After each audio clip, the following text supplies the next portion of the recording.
नीरा के लिए दुनिया दो हिस्सों में बंटी थी, एक वह जहां उसकी शादी से पहले की आज़ादी थी और दूसरी यह नई दुनिया जिसकी खिड़की से वह पहली बार झांक रही थी।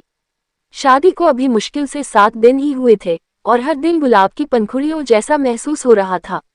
नीरा और अमित का प्यार, सुमित्रा जी का शांत और व्यवस्थित घर और एक नए परिवार का अपनत्व।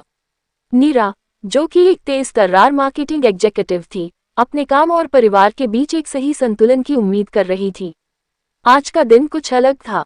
यह उसके ऑफिस का पहला दिन था जब उसने शादी के बाद छुट्टी नहीं ली थी। सुबह सुमित्रा जी ने उसे अपने हाथ से मलाई कोफ्ता खिलाया था और कहा था, काम पर ध्यान देना बेटी, पर सेहत का भी ख्याल रखना। नीरा के मन में अपनी सास के लिए एक गहरी श्रद्धा थी। उसे लगा था, चलो शुक्र है उसे कोई दकियानूसी सास नहीं मिली है। लेकिन जैसे जैसे दिन गुजरा, काम की गर्मी बढ़ती गई। नीरा के सामने एक बड़ा प्रोजेक्ट लॉन्च खड़ा था जिसकी जिम्मेदारी सीधे तौर पर उसके कंधों पर थी। मीटिंग्स, क्लाइंट कॉल, प्रेजेंटेशन और क्लाइंट से लंबी बातचीत में उसे समय का होश ही नहीं रहा। उसने लंच भी डेस्क पर ही निपटाया था। जब उसने घड़ी देखी तो रात के 9 बज चुके थे। हे भगवान, अमित नाराज होगा, उसने सोचा और जल्दी से अपना लैपटॉप बंद किया। उसने अमित को मैसेज किया, सॉरी हनी, बहुत लेट हो गया, 15 मिनट में पहुंचती हूँ। जब वह लिफ्ट से बाहर निकली और दरवाजे तक पहुंची तो घर में पूरी तरह खामोशी थी। दरवाजा खोलते ही सामने की सोफे पर सुमित्रा जी बैठी मिली। वह टीवी नहीं देख रही थी, बल्कि सीधे दरवाजे पर टकटकी लगाए बैठी थी। उनके चेहरे पर चिंता कम और कठोरता ज्यादा थी। घर का शांत माहौल अचानक भारी लगने लगा। आ गई तुम? सुमित्रा जी की आवाज में गर्मी नहीं बल्कि सूखेपन की ठंडक थी। नीरा ने मुस्कुराने की कोशिश की ताकि माहौल हल्का हो सके। जी माँ, माफ करना, एक बहुत जरूरी। 9:45, सुमित्रा जी ने नीरा की बात काटते हुए कहा, नीरा, क्या तुम्हें पता है कि यह कौन सा समय है?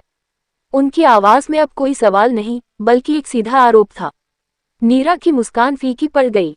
उसके मन का सारा उत्साह पल भर में मुरझा गया। माँ, यह मेरा पहला दिन था। एक बहुत जरूरी क्लाइंट मीटिंग थी। मुझे रुकना पड़ा। जरूरी? घर से ज्यादा जरूरी कुछ नहीं होता नीरा। सुमित्रा जी खड़ी हुई।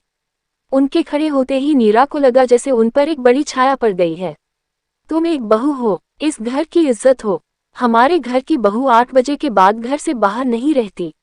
अमित का फोन आ चुका था। उसने भी कहा कि आज तुम्हें थोड़ा रुकना पड़ेगा। पर मैंने कहा, बहू को समझाना मेरा काम है। सुमित्रा जी के शब्द नीरा के आत्मसम्मान पर चोट कर रहे थे। उसने सोचा था कि वह एक समान जीवन साथी के रूप में इस घर में आए हैं, जो अपना करियर भी संभालेगी, लेकिन अब उसे लग रहा था कि वह एक समय सीमा वाली कर्मचारी बन गई है, जिसे हर काम से पहले अनुमति लेनी होगी। माँ, मेरी नौकरी, नीरा ने बहस करनी चाहिए। वह अपनी पेशेवर जिम्मेदारियों को समझाना चाहती थी। नौकरी तो होती रहेगी, पर इज्जत एक बार गई तो वापस नहीं आती। तुम एक बहू हो नीरा, कोई अकेली लड़की नहीं जो रात भर बाहर रहे। सुमित्रा जी ने लहजा और सख्त कर लिया। नीरा को लगा जैसे उसके सीने पर किसी ने भारी पत्थर रख दिया हो। उसे लगा कि उसकी सास ने उसके करियर और उसकी पहचान को महज एक नौकरी कहकर छोटा कर दिया है। वह बस हाँ या हूं भी नहीं कह पाई। उसने बस सिर झुकाया और अपने कमरे की तरफ बढ़ने लगी। उसके दिल में पहले जो प्यार और श्रद्धा थी, उसकी जगह अब एक अजीब सी चिढ़ पैदा हो रही थी। कमरे में अमित उसे परेशान देखकर तुरंत उसके पास आया। अरे, तुम ठीक हो? माँ ने कुछ कहा क्या? नीरा ने अपना पस जोर से बेड पर फेंका। हाँ, कहा कि मैं इस घर की बहू हूँ और 8 बजे के बाद मेरा घर से बाहर रहना इज्जत के खिलाफ है। अमित ने उसे गले लगाना चाहा, पर नीरा पीछे हट गई। अमित, माँ बस फिक्रमंद थी। तुम जानती हो कि वो पुराने ख्यालों की है। इसे दिल पर मत लो। वो तुम्हें प्यार करती हैं। दिल पर मत लून। अमित, मैं एक पेशेवर हूँ। मेरी अपनी जिम्मेदारियां हैं। माँ ने मुझसे एक कर्मचारी की तरह बात की, किसी बहू की तरह नहीं। ये नियंत्रण है, फिक्र नहीं। क्या तुम्हें नहीं लगता कि उन्होंने गलत कहा? नीरा की आवाज में गुस्सा और आंसुओं की नमी थी। अमित चुप हो गया। वो अपनी माँ और पत्नी के बीच फंसा हुआ था। नीरा, तुम जानती हो मैं तुम्हें सपोर्ट करता हूँ, पर माँ को थोड़ा समय दो, वह तुम्हें समझ जाएंगी। मैं उनसे बात करूंगा। अमित के इस टालमटोल भरे जवाब से नीरा की चिढ़ दोगुनी हो गई। उसे लगा कि वह इस घर में अकेली है और उसका पति भी उसके आत्मसम्मान के लिए मजबूती से खड़ा नहीं हो रहा। समय? ठीक है। नीरा ने एक गहरी सांस ली। मैं उन्हें समय दूंगी, पर अब मैं भी थोड़ी दूरी बनाऊंगी। मुझे डर है, अमित, डर है कि यह घर मेरी पहचान को निगल जाएगा। उस रात नीरा को एहसास हुआ कि उसका ससुराल सिर्फ फूलों की सेज नहीं है, वहाँ एक दीवार है और उस दीवार पर लिखा है दो पहलू, एक तरफ उसका खुद का अस्तित्व और दूसरी तरफ सुमित्रा जी की अनकही उम्मीदें। और इसी पहली दरार से नीरा के मन में सास के लिए चिढ़ का पौधा उगना शुरू हुआ। उस घटना के बाद घर का माहौल बदल गया। अब सुबह की शुरुआत मीठी बातें और मलाई कोफ्ता से नहीं, बल्कि एक शांत तनाव से होती थी। नीरा ने अपनी सास से दूरी बना ली थी। वह सुबह सबसे पहले ऑफिस निकल जाती और शाम को आने के बाद सीधे अपने कमरे में चली जाती थी। सुमित्रा जी भी शांत रहती थी, लेकिन उनके चेहरे पर एक अदृश्य शिकायत हमेशा मौजूद रहती थी। 2 महीने बीत चुके थे और नीरा का करियर एक नई ऊंचाई पर पहुंच रहा था। उसे उसके बॉस ने एक नए बड़े प्रोजेक्ट का नेतृत्व लीडरशिप सौंप दिया था, जिसका मतलब था पद में उन्नति, प्रमोशन और तनख्वाह में वृद्धि, सैलरी हाइक। नीरा खुशी से फूली नहीं समा रही थी। अमित, मेरा प्रमोशन हो गया। नीरा ने रात को उत्साह से अमित को गले लगाया। यह मेरे लिए एक बहुत बड़ी उपलब्धि है।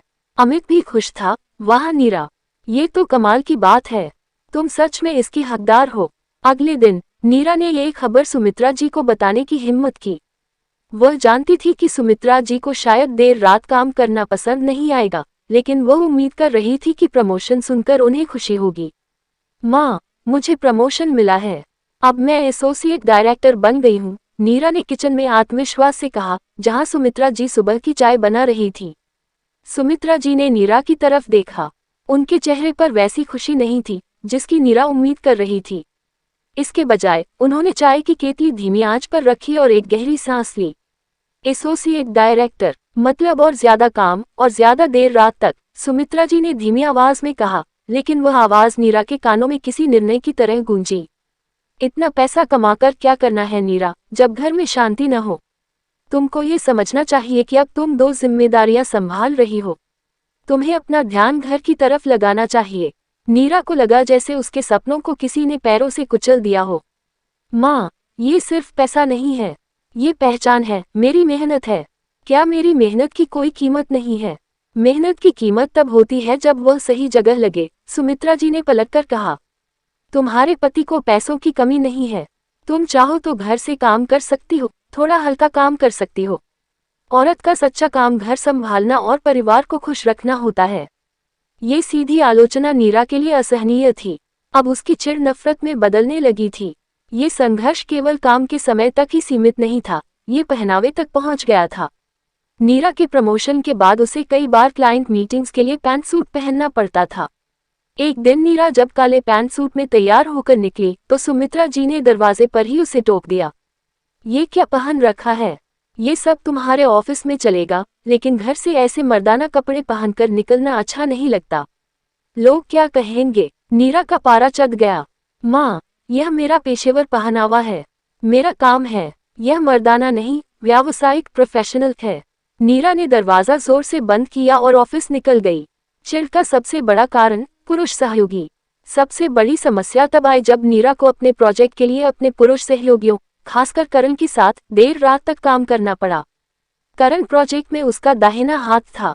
एक रात अमित को देर रात एक मीटिंग से घर लौटना था। नीरा 11 बजे ऑफिस से लौटी। सुमित्रा जी ने नीरा को देखते ही सीधे सवाल किया, करण कौन है? नीरा हक्का बक्का रह गई। माँ, वह मेरा सहयोगी है, मेरे टीम का हिस्सा। वह रात भर तुम्हारे साथ रहता है, देर रात तक काम करता है। नीरा, क्या तुम मर्यादा भूल गई हो? इस घर में ये सब नहीं चलेगा। सुमित्रा जी की आवाज में अब शक था। नीरा को लगा जैसे सुमित्रा जी उसके चरित्र पर उंगली उठा रही हैं। आप क्या कहना चाहती हैं? कि मेरा कोई अफेयर है? यह क्या बकवास है? मैं सिर्फ कह रही हूँ कि एक औरत को अपनी सीमा में रहना चाहिए, सुमित्रा जी ने सख्ती से कहा। जब तुम काम करने वाली औरत बनती हो तो दुनिया तुम्हें अच्छी नजरों से नहीं देखती। तुम खुद को क्यों जोखिम में डाल रही हो? नीरा ने उस रात अकेलापन महसूस किया। सुमित्रा जी रोज सुबह नीरा के लिए उसका पसंदीदा टिफिन तैयार करती थी, लेकिन शाम को उससे बात नहीं करती थी। नीरा को यह व्यवहार ढोंग लगता था। उसे लगता था कि सास सिर्फ दुनिया को दिखाने के लिए अच्छी बनती है, लेकिन अंदर से वह नीरा को नापसंद करती है और उसे नियंत्रित करना चाहती है। ये टिफिन उसकी चिढ़ को और बढ़ाता था। अगर माँ मुझसे चिढ़ती हैं, तो ये टिफिन क्यों बनाती हैं? ये सिर्फ दिखावा है। नीरा ने अमित से शिकायत की थी। अमित फिर बीच में फंस गया। माँ तुम्हें प्यार करती है नीरा, वह बस तुम्हारी सुरक्षा को लेकर डरी हुई है। वह तुम्हें खोना नहीं चाहती। सुरक्षा नहीं अमित, वह मुझे बदलना चाहती है। वह चाहती है कि मैं उनकी पुरानी दुनिया में सिमट जाऊं। नीरा चिल्लाए। इस संघर्ष ने नीरा को इतना थका दिया था कि एक शाम उसने फैसला कर लिया। चिढ़ और तनाव से तंग आकर उसने अमित को कहा, मैं ये सब नहीं सह सकती। मैं नौकरी छोड़ रही हूँ। कम से कम घर में शांति तो रहेगी। अमित ने उसे गले लगाया और पहली बार थोड़ी सख्ती से बोला, नहीं, तुम ऐसा नहीं करोगी। मैं जानता हूँ यह मुश्किल है, पर तुम अपनी पहचान नहीं छोड़ सकती। हम बीच का रास्ता निकालेंगे। लेकिन नीरा को लगा कि बीच का रास्ता तब निकलेगा जब सुमित्रा जी समझेंगे, और वह समझने को तैयार नहीं थी। नीरा की चिढ़ अब एक गहरे घाव में बदल चुकी थी। वह नहीं जानती थी कि सुमित्रा जी के इस कठोर व्यवहार के पीछे भी एक डर और एक अधूरी कहानी छिपी है। वह कहानी जो दो पहलू खोलेगी। नीरा और सुमित्रा के बीच की दूरी अब महज शारीरिक नहीं, बल्कि भावनात्मक हो चुकी थी। नीरा अब घर को जेल की तरह और सुमित्रा को एक जालिम वार्डन की तरह देखने लगी थी। सुमित्रा जी भी नीरा के पेशेवर रवैये को अपमान समझती थी। दोनों के बीच बातचीत सिर्फ जरूरी हाँ या नहीं तक सीमित थी। एक शनिवार की दोपहर अमित एक जरूरी कॉन्फ्रेंस के लिए दिल्ली गया हुआ था। नीरा घर में अकेली थी। उसे अपने कॉलेज के कुछ पुराने नोट्स और तस्वीरें चाहिए थीं, जो उसने अपनी शादी के सामान के साथ एक बड़े ट्रंक में पैक कर दिए थे। वह ट्रंक सुमित्रा जी के कमरे के पुराने कोने में रखा था। नीरा ने दरवाजा खटखटाया। सुमित्रा जी, जो पूजा कर रही थी, ने हाथ के इशारे से उसे अंदर आने को कहा। नीरा ने जल्दी से ट्रंक निकाला और हॉल में ले आई। जैसे ही उसने ताला खोला, अंदर से कपड़े और कुछ पुराने कागजात की पुरानी महक आई। नीरा ने अपने नोट्स निकाले। तभी उसकी नज़र एक पुराने जर्जर लिफाफे पर पड़ी। लिफाफे पर किसी का नाम नहीं लिखा था, लेकिन वह लिफाफा साफ तौर पर सुमित्रा जी की हैंडराइटिंग में लिखा था, मनोज के पत्र। मनोज सुमित्रा जी के स्वर्गीय पति थे, यानी अमित के पिता। नीरा के मन में उत्सुकता जागी। उसने सोचा, हो सकता है कि ये पत्र सुमित्रा जी की जवानी के कुछ प्यारे पल हों। उसने संकोच करते हुए एक पत्र खोला। पत्र की लिखावट अमित के पिता की थी। जैसे ही नीरा ने पढ़ना शुरू किया, उसके चेहरे का रंग उड़ गया। सुमित्रा, मैंने तुम्हें कितनी बार कहा है कि उस फैक्ट्री में रात तक काम करने की कोई जरूरत नहीं है। मुझे तुम्हारे बॉस और उन पुरुष सहयोगियों पर भरोसा नहीं है। मुझे पता चला है कि कल तुम रामलाल के साथ देर तक रुकी थी। तुम्हारी इज्जत मेरी इज्जत है, और अगर तुम मेरी इज्जत की फिक्र नहीं कर सकती, तो तुम्हें घर में रहने का कोई हक नहीं है। अगर तुमने कल से काम नहीं छोड़ा, तो अंजाम अच्छा नहीं होगा। तुम्हारा कर्तव्य घर और मेरा है। नीरा ने दूसरा पत्र खोला। वह और भी कठोर था। तुम्हारी इतनी हिम्मत कि तुम आज रात भी देर से घर आई। मैं जानता हूं तुम झूठ बोल रही हो कि तुम्हारी मीटिंग थी। मैंने तुम्हें पहले भी चेतावनी दी थी। आज के बाद अगर तुम उस नौकरी पर गई, तो तुम्हारे पैर तोड़ दूंगा। तुम भूल गई हो कि तुम मेरी मालिकाना हो, और मेरे बिना इजाजत बाहर कदम नहीं रख सकती। पत्रों में सिर्फ शक, नियंत्रण और धमनियां थीं। आखिरी पत्र में नीरा ने सुमित्रा जी की अपनी हैंडराइटिंग में एक डायरी नोट पाया। वह नोट शायद उस दिन का था जब सुमित्रा जी ने आखिरकार नौकरी छोड़ दी थी। आज मैंने अपनी आज़ादी का गला घोंट दिया।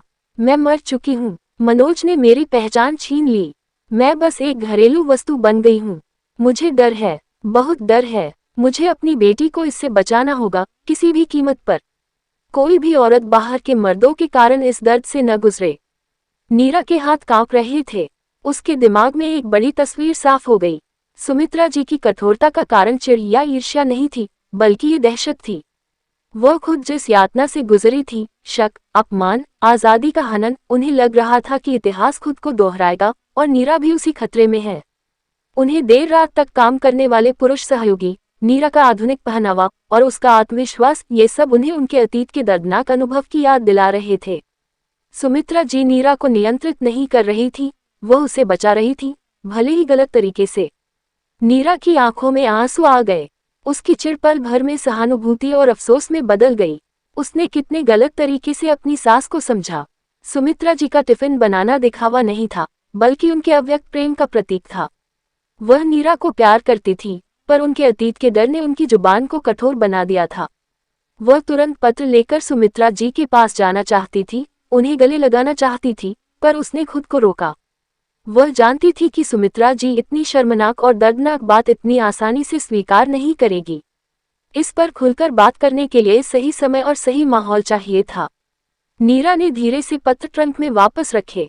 अब जब वह सुमित्रा जी को देखती थी तो उसे एक कठोर सास नहीं बल्कि एक घायल औरत दिखती थी जो अपनी बहू को अपने दर्द से बचाना चाहती थी। नीरा की चिढ़ खत्म हो चुकी थी, लेकिन अब रिश्ते की मरम्मत का काम बाकी था। उसे इंतजार था किसी ऐसे पल का जहां दोनों एक दूसरे के दो पहलू समझ सके। अगले दिन रविवार था। अमित के दिल्ली से लौटने में अभी एक और दिन बाकी था। नीरा ने अपनी सास से नजदीकी बनाने की कोशिश की।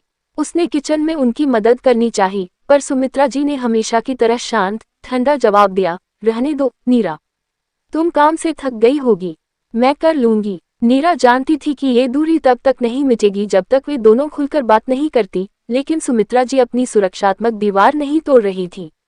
शाम को नीरा को ऑफिस से एक इमरजेंसी कॉल आया। क्लाइंट को लॉन्च से पहले प्रेजेंटेशन में कुछ जरूरी बदलाव चाहिए थे।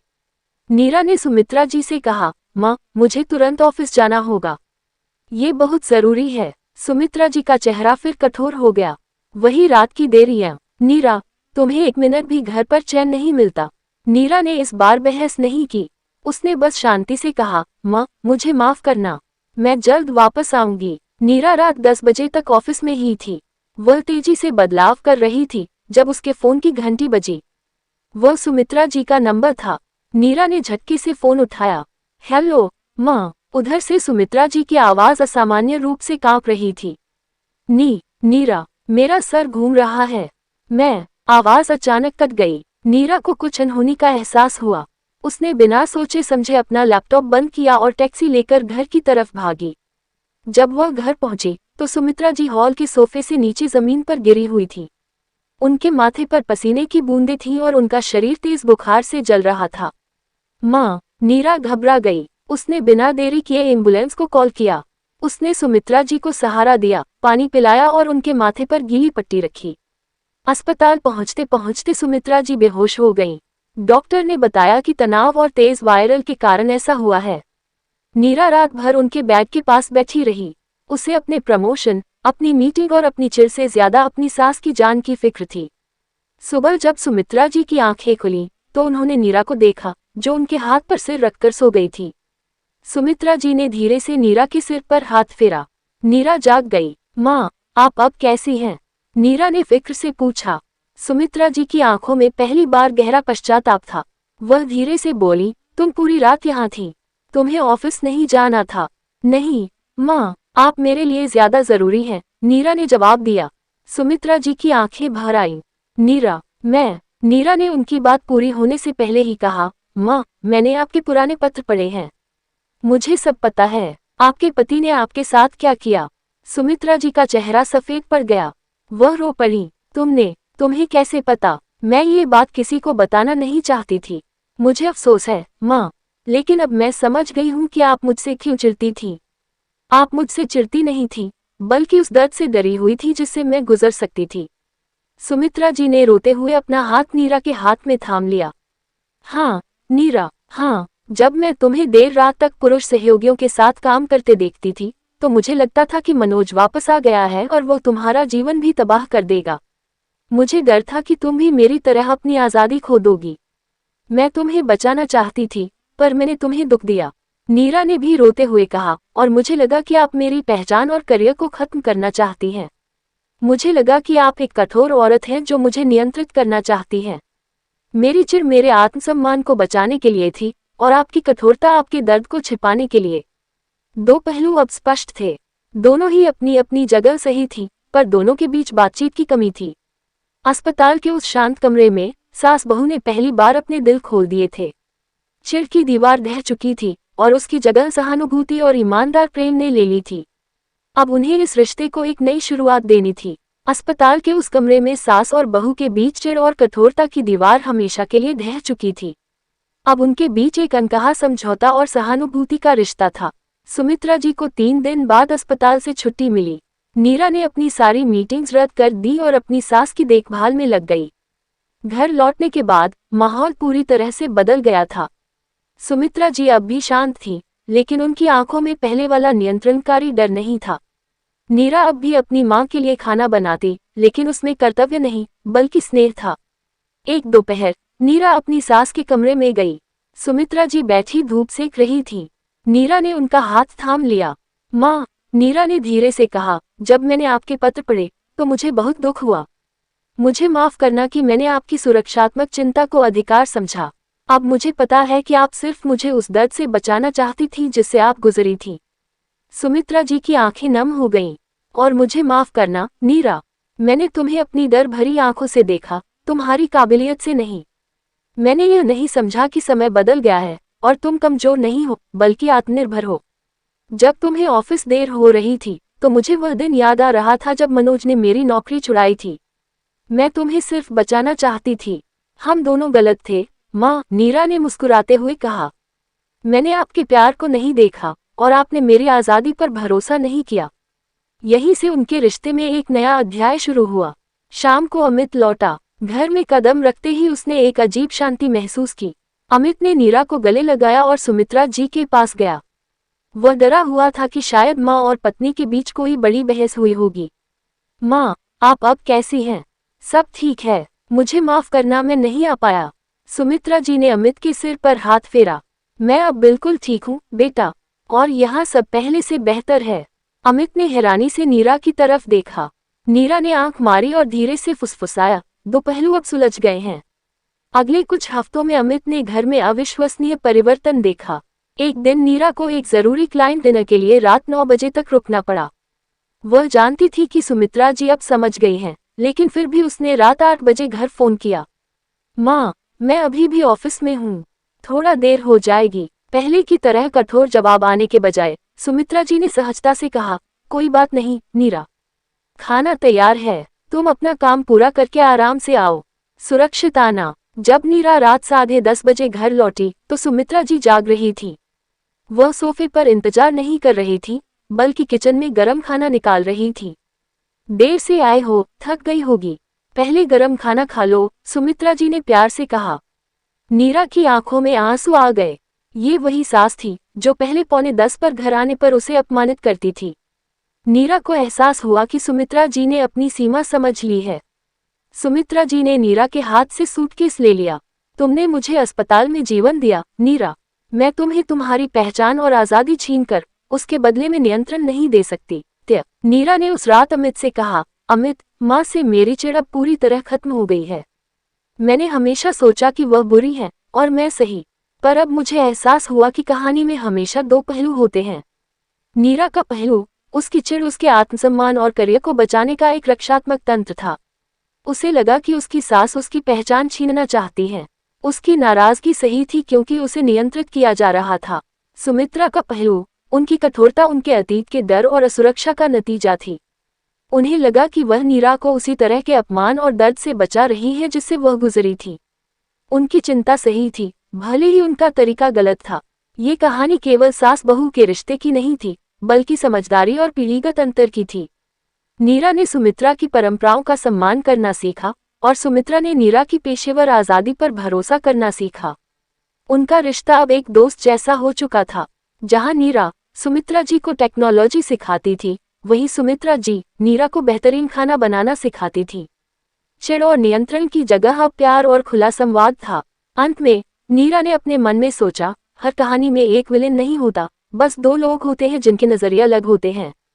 मेरी सास से मेरी चिढ़ इसलिए थी क्योंकि मैंने उनके दर्द को नहीं देखा था, पर अब हम दोनों एक दूसरे का आईना है, एक दूसरे के अतीत और वर्तमान को समझने वाले।